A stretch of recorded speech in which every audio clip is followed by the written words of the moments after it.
Bonjour, je m'appelle Ayat, j'ai 35 ans. Je vis dans le Loiret, à Olivet plus précisément. Je suis mariée, maman de 2 enfants, Caïs, 5 ans et demi, Luna, 3 ans et demi, et nous attendons un heureux événement. Luna, qui a 3 ans et demi, porteuse de handicap, est une petite fille polyhandicapée, ce qui implique plusieurs handicaps, notamment au niveau moteur, cognitif. Il y a une absence de communication. Luna ne marche pas, ne parle pas. L'annonce du handicap de Luna s'est faite de manière très progressive. Rien n'a été vu in utero, ni après l'accouchement. Donc elle a commencé à convulser à quelques mois de vie. C'était un peu l'élément déclencheur qui nous a mis la puce à l'oreille. C'était un peu le signal que quelque chose n'allait pas dans son développement global. Alors je me suis rendu compte très rapidement qu'il y avait une différence dans le développement de Luna et de celui de Caïs. Comme Caïs, 2 ans de plus que Luna, donc je les ai eu assez rapprochés. Je me suis très vite rendu compte que Luna ne se retournait pas, ne tenait pas sa tête. Elle s'est assise très tard, absence de regard, de sourire. C'est tous ces éléments-là qui m'ont fait comprendre très rapidement que quelque chose n'allait pas. Ce que ça implique concrètement, tous les jours, dans notre quotidien, d'avoir un enfant en situation de handicap, notamment un gros handicap, puisque Luna, comme je vous l'ai dit, est polyhandicapée.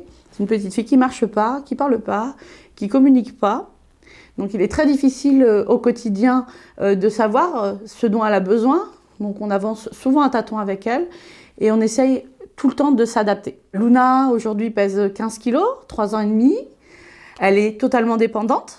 Je suis principalement son aidante familiale, comme on dit. Je suis là pour elle, donc j'ai dû arrêter de travailler à sa naissance. Je n'ai jamais repris le travail, donc voilà, plus de 3 ans et demi maintenant que je n'ai pas repris d'activité professionnelle parce que c'est pas possible. Je peux pas être à 100% dédiée à Luna et occuper un poste quelque part. Luna, c'est une petite fille qu'il faut porter des soins, il faut la changer, il faut l'habiller, il faut la coiffer, il faut la nourrir, faut prendre le bain, il faut l'accompagner dans tous les actes de la vie quotidienne. Il faut rivaliser d'ingéniosité à la maison pour pouvoir continuer à s'occuper d'elle tout en vivant ensemble dans cette maison. Tout n'est pas adapté pour Luna, donc on a plusieurs projets. Notamment, là, il y en a un qui est en cours, c'est la rénovation de la salle de bain du bas pour pouvoir laver, s'occuper de Luna dans de bonnes conditions sans que je muscle trop le dos et la santé. Et puis, c'est aussi trouver des astuces pour pouvoir l'installer correctement à table, la faire manger. C'est pour le coucher. Luna, aujourd'hui, elle est toujours dans un lit à barreaux. Pour moi, je peine terriblement à la mettre au lit ou à la sortir de son lit. Donc c'est une petite fille qui a besoin d'être contenue, je ne peux pas la laisser dans un lit, une place comme son frère a pu avoir à l'âge de 2 ans. Donc c'est des difficultés tous les jours auxquelles il faut faire face. Alors Luna n'a pas du tout conscience du danger, donc elle nécessite une surveillance quotidienne, 24 heures sur 24, 7 jours sur 7. Donc c'est une petite fille qui n'a pas de mémoire de la douleur, donc elle peut se mettre en danger, se faire mal, et puis elle peut recommencer très rapidement derrière. Donc les difficultés qu'on rencontre à la maison sont une chose, mais il y a aussi les difficultés qu'on peut rencontrer à l'extérieur.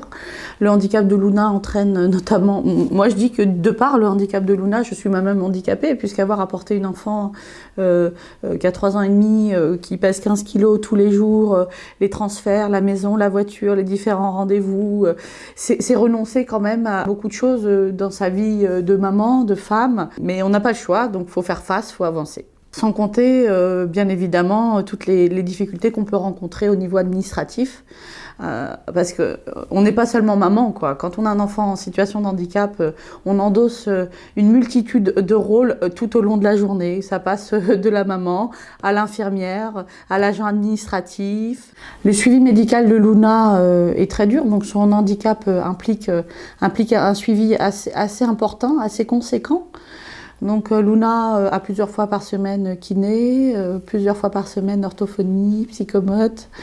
Luna fait un peu de thérapie alternative pour l'aider dans son développement et puis pour qu'on puisse l'accompagner au mieux dans sa vie de tous les jours. Sans oublier donc un suivi médical aussi très important. Donc Luna est suivie à Clocheville, en neuropédiatrie à Tours, suivie en génétique, donc également à Tours, à Bretonneau, à l'hôpital de Bretonneau. On a mis aussi un suivi au Camps d'Orléans.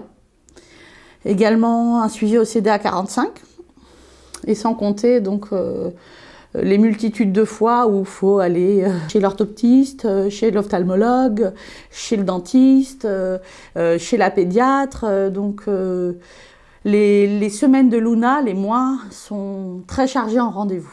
Alors se rendre compte que son enfant est différent, c'est quelque chose de terrible.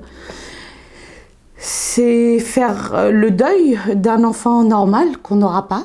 Passer par une phase d'acceptation qui est bien évidemment très longue et douloureuse. Ce qui a impliqué d'ailleurs chez moi un renfermement sur moi-même, une longue et douloureuse dépression.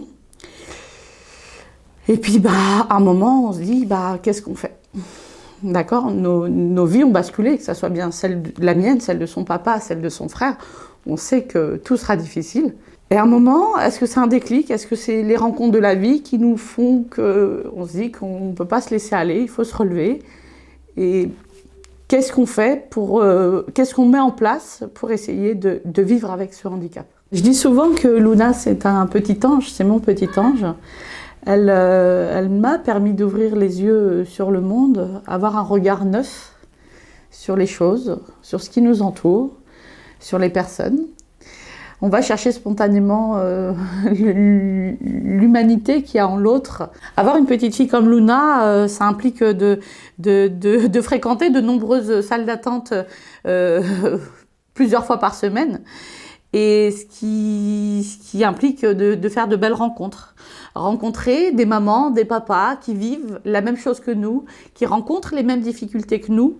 Et puis à un moment, on décide de s'unir, de se réunir autour de beaux projets, associatifs ou non, pour nous permettre d'avancer ensemble, être plus riches des expériences des uns et des autres. C'est quelque chose d'important dans nos vies finalement, d'être en relation avec d'autres parents, d'autres familles comme nous. C'est un véritable soutien.